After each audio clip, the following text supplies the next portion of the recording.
الطلاق مرتان فإمساك بمعروف أو تسريح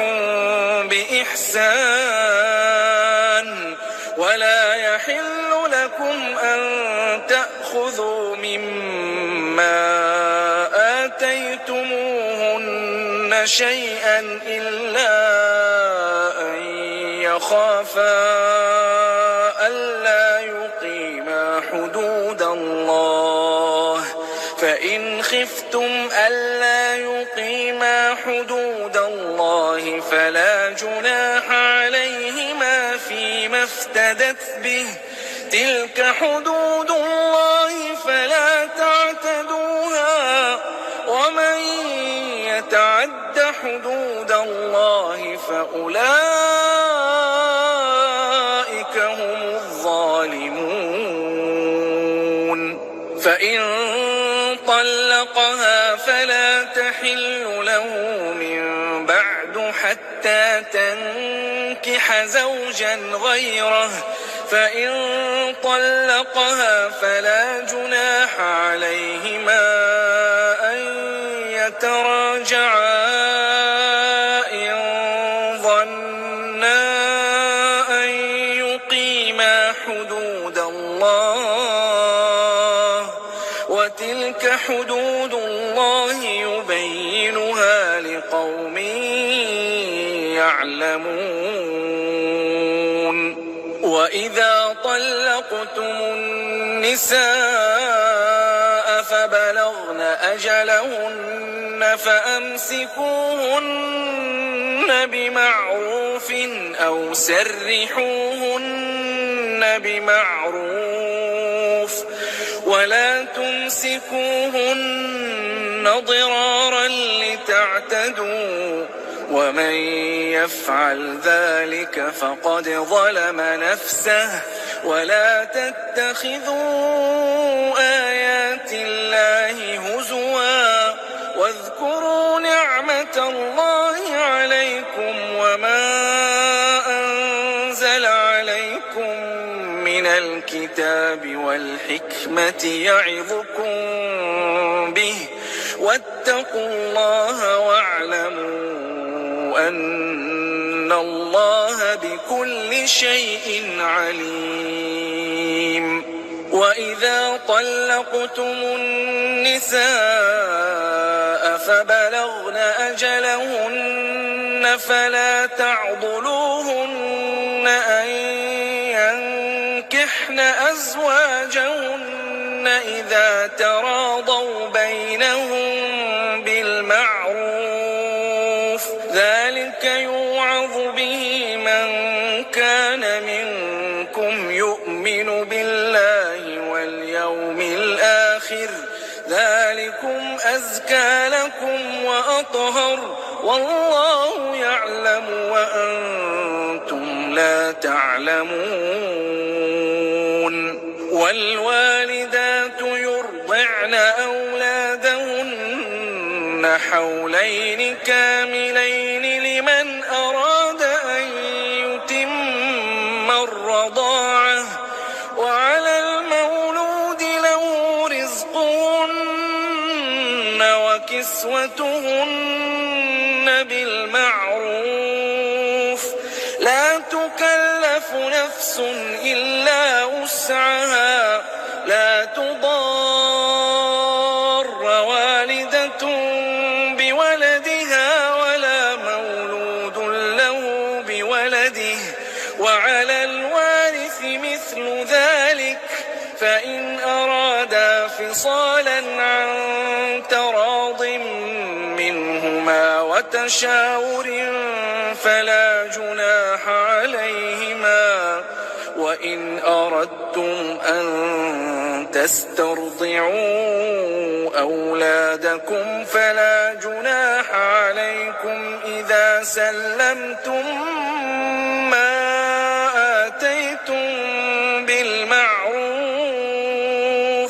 واتقوا الله واعلموا أن الله بما تعملون بصير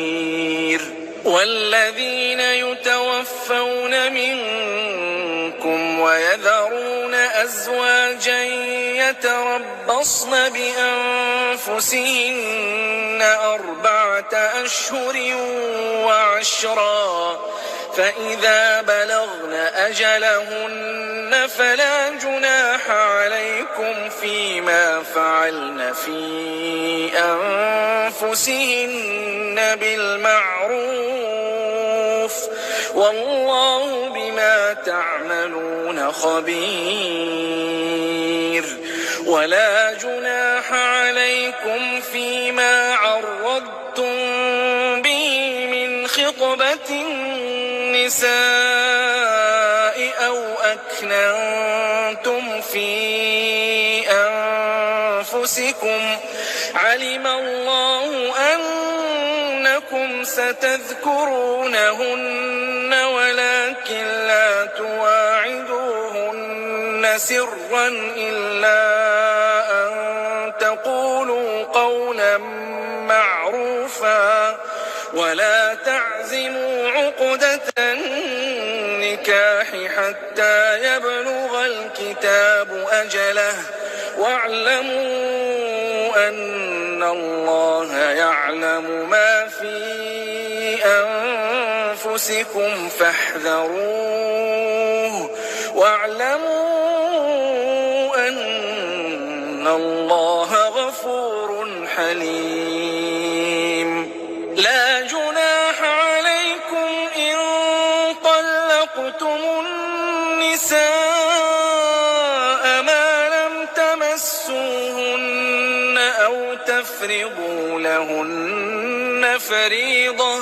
ومتعوهن على الموسع قدره وعلى المقتر قدره متاعا بالمعروف حقا على المحسنين وإن طلقتموهن من قبل أن تمسوهن وقد فرضتم لهن فريضة فنصف ما فرضتم إلا أن يعفون أو يعفو الذي بيده عقدة النكاح وأن تعفوا أقرب للتقوى ولا تنسوا الفضل بينكم إن الله بما تعملون بصير حافظوا على الصلوات والصلاة الوسطى وقوموا لله قانتين فإن خفتم فرجالا أو ركبانا فإذا أمنتم فاذكروا الله كما علمكم ما لم تكونوا تعلمون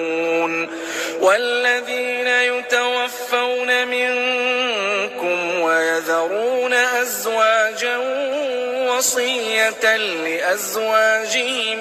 متاعا إلى الحول غير إخراج فإن خرجن فلا جناح عليكم فيما فعلن في أنفسهن من معروف والله عزيز حكيم وللمطلقات متاع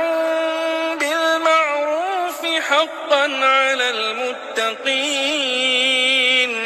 كذلك يبين الله لكم آياته لعلكم تعقلون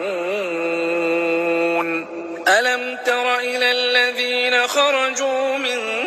ديارهم وهم ألوف حذر الموت فقال لهم الله موتوا ثم أحياهم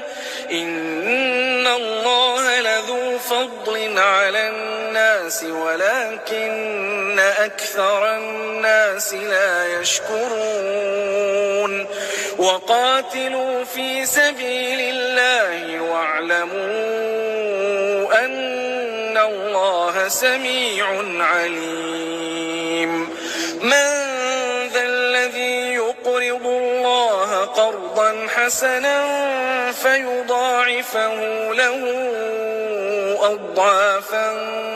كثيرة والله يقبض ويبسط وإليه ترجعون ألم تر إلى الملأ من بني إسرائيل من بعد موسى إذ قالوا لنبي لهم ابعث لنا ملكا نقاتل في سبيل الله قال هل عسيتم إن كتب عليكم القتال ألا تقاتلوا قالوا وما لنا ألا نقاتل في سبيل الله وقد أخرجنا من ديارنا وأبنائنا فلما كتب عليهم القتال تولوا إلا قليلا منهم والله عليم بالظالمين وقال لهم نبيهم إن الله قد بعث لكم طالوت ملكا قالوا أنى يكون له الملك علينا ونحن أحق بالملك منه ولم يؤت سعة من المال قال إن الله اصطفاه عليكم وزاده بسطة في العلم والجسم والله يؤتي ملكه من يشاء والله واسع عليم وقال لهم نبيهم إن آية ملكه أن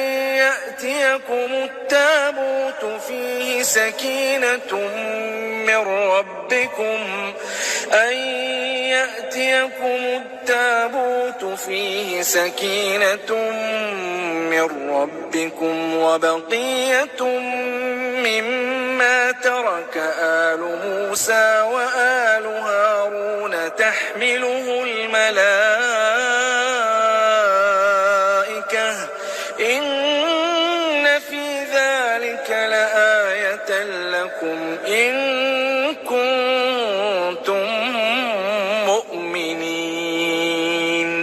فلما فصل طالوت بالجنود قال إن الله مبتليكم بنهر فمن شرب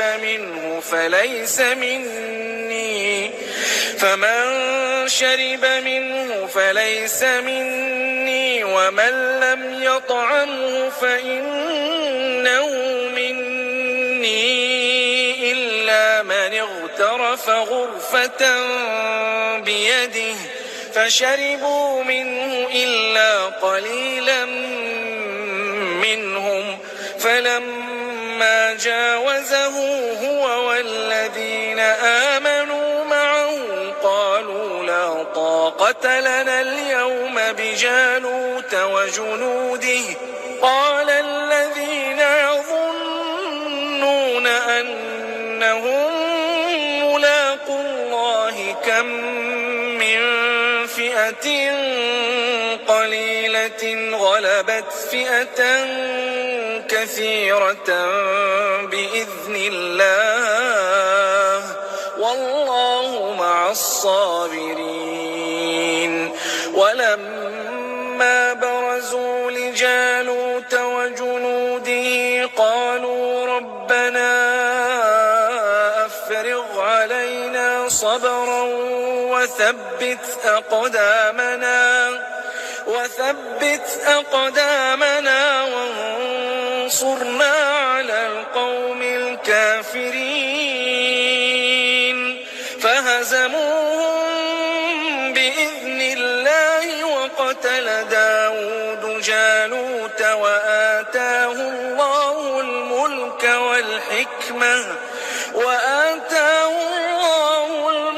والحكمة وعلمه مما يشاء ولولا دفع الله الناس بعضهم ببعض لفسدت الأرض ولكن الله ذو فضل على العالمين تلك آيات الله نتلوها عليك بالحق وإنك لمن المرسلين